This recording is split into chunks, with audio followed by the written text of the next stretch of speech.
The truth and the reality about ADHD is that oftentimes it also comes along with some other mental health diagnosis. The studies show high risks of depression, anxiety, mood disorder, personality disorder, eating disorder, gambling, and those type of things with addiction medicine and addictions also with ADHD. So we have to really be aware and cognizant that, hey, if I have ADHD, there's a good chance, unfortunately, that we might have one of those other areas periodically or consistently. Today, I want to talk just briefly about depression and ADHD. So a lot of times we think, oh, I'm not depressed, I'm not suicidal, I don't want to hurt myself, I don't have plans of self-harm. But there's a big range between not depressed and suicidal. A lot of times we range somewhere in the middle of that. We might have some level of depression.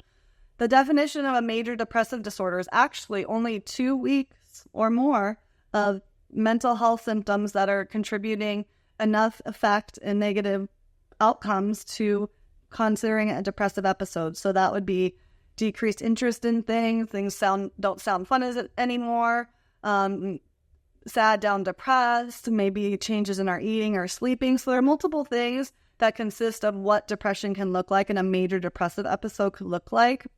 But really, when we think about it, hey, we only have to feel down, depressed, sad, lack of motivation for 2 weeks or more for it to be actually considered a major depressive episode. And to be aware of that we need to pay attention to if we're feeling sad, down, depressed, and what to do about it. So if we are feeling sad, down, depressed, oftentimes our focus and concentration worsens. So is my focus concentration worse because I'm more depressed, or is my ADHD worsening, or both? Which comes before the other? How are they correlating? The thing we know is that they do over connect, and they do relate more than we think they do. So we need to acknowledge, am I feeling sad or down? Am I isolating more? Do the fun things that I used to enjoy doing no longer sound like fun? Am I just kind of sad, blah, going through the motions? If that's the case, maybe we're expressing and feeling some depression and acknowledging, hey, this might be depression. What can I do about this? I need to make sure to fuel the right fire. A lot of times when we're feeling down and depressed, we fuel the wrong fire. I don't want to sleep appropriately, so I'm going to throw off my sleep patterns. I'm depressed, or I'm not feeling the motivation to eat healthy, so I don't. I'm not feeling the motivation or desire to go to the gym, so I don't. I usually hang out with this friend or go to this social gathering. I'm not in the mood. I'm going to cancel and I'm going to isolate. So we have to be really careful when our mental health is not at goal or in a good headspace, because oftentimes we're fueling the wrong fire. The more we fuel the wrong fire, the harder it is to get back to healthy, thriving, in a good place. So even if we do have a down episode, we need to really fake it till we make it and try as hard as possible to keep fueling the right fire. If you usually eat healthy, but you're not in the mood, try to continue eating healthy. Try to continue healthy sleeping patterns. Try to continue exercising, not isolating, socializing, time outside, because the more you cut off in the bad times, the harder it's going to get back to being on track. And the more you cut off, the harder it is to have good focus and concentration, because now everything is getting more out of whack in your life.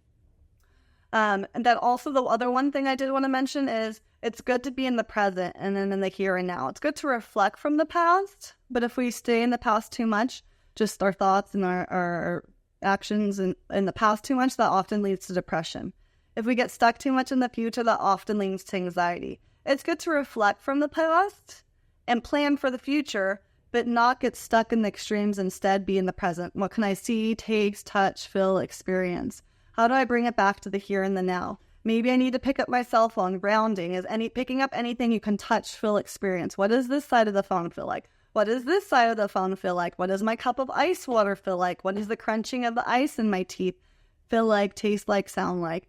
So coming back to what you can touch, feel, experience, grounding yourself. So grounding is touching and experiencing something you can physically touch, and then transition to something else can be helpful if our mind is dwelling too much in the past, which causes depression often, or too much in the future, which causes anxiety often.